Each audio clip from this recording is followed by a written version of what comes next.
The Yogi Berra Museum is located at Montclair State University. The main focus of the museum is to keep Yogi Berra's legacy alive. Not only does the museum focus on Yogi Berra's life and love of sports, but also offers inclusive, culturally diverse sports-based exhibits and programs. We sat down with Eve Shannon, the executive director of the museum, and Lindsay Berra, the granddaughter of the late Yogi Berra, to learn more about this intriguing place. The Yogi Berra Museum was created in 1998 to honor Yogi Berra, who was not only one of the great baseball players of all time, but really a great human being. So his friends got together and decided that there should be an institution in his honor in the town where he raised his family. Yogi Berra had a very strong relationship with Montclair State University. He lived in Montclair, New Jersey, raised his family there, not only while he played for the New York Yankees, but after he retired from baseball. And in 1996, he was awarded an honorary doctorate from Montclair State. And so it seemed like the natural location for the museum when folks got together and decided to build an institution in his honor. Montclair State was the home that they chose.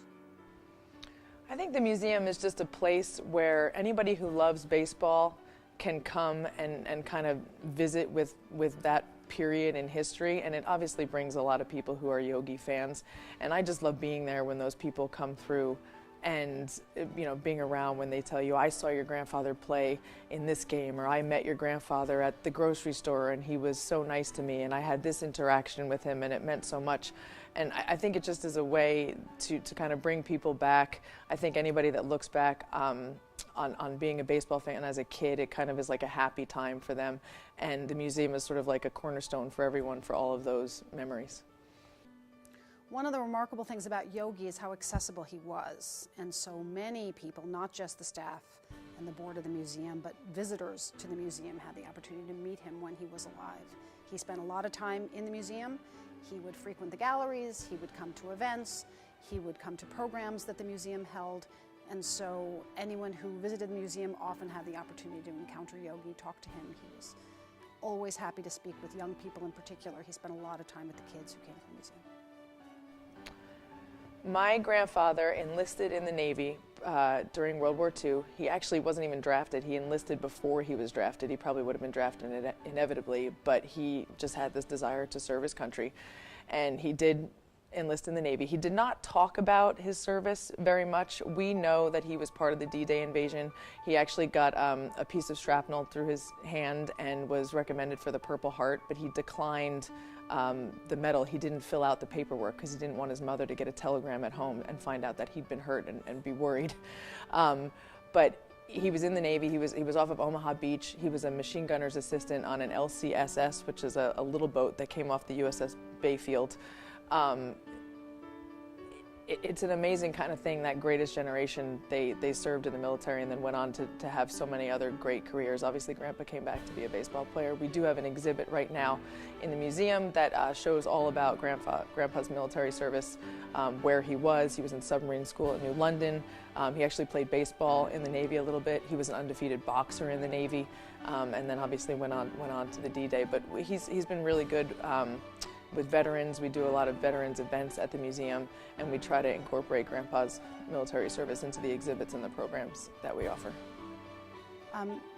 Yogi's military service was a very big part of his life, and he would actually say over and over again that one of the accomplishments he was most proud of was not necessarily his feats on the baseball field, but was his service to his country. What lots of folks don't know is that not only did he serve during World War II, he actually served at D-Day on the beaches of Normandy, which was really the iconic battle that changed the course of World War II and, one could argue, European history. So, here's this great baseball athletic icon who served in the iconic moment of World War II. Clearly his military service is a big piece of his story. So the museum covers that service in two ways. We have a piece of our permanent exhibit that focuses on Yogi's military service in the Navy. He enlisted in the Navy in 1943. We have a photograph of him as a very young sailor. We have other photographs, some of the rocket boat that he served on at D-Day.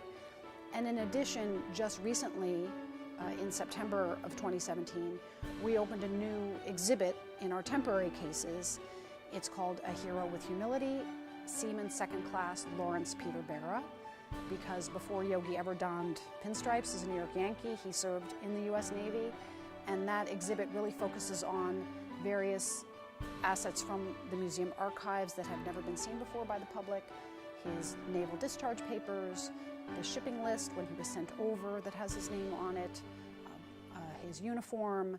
We have photographs.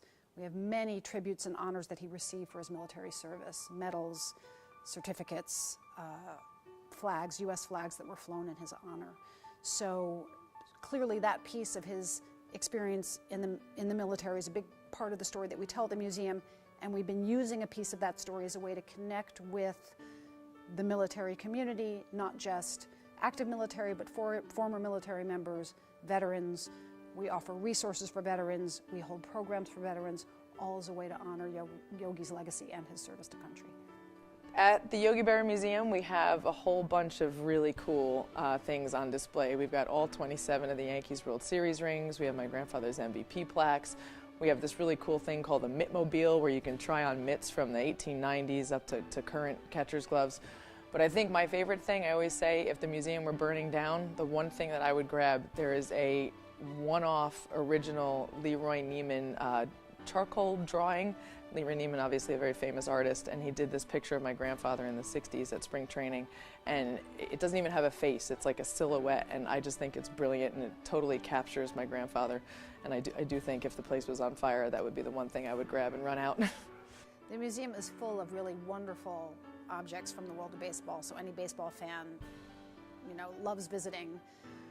We have everything focused on Yogi's career, so we have mitts that he wore. We have, of course, the hardware that everyone comes to see. That's the World Series rings. We have a collection of 27 World Series rings won by the New York Yankees, 10 of which were won by Yogi.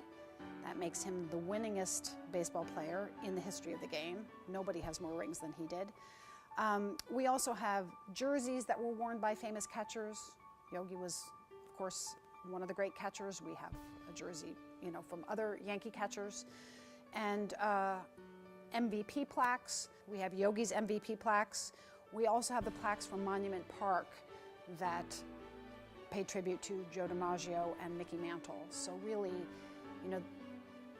a whole lot of terrific memorabilia from Yogi's era, which, when he was a star was from 1946 till 1960, and then beyond that, his career as a coach and as a manager. I always like to remind people, sometimes we have visitors to the museum who are not Yankee fans, they are Mets fans. Yogi ended his career as a Met, so we have one area that's dedicated to his time with the Mets. So there's really something for everybody.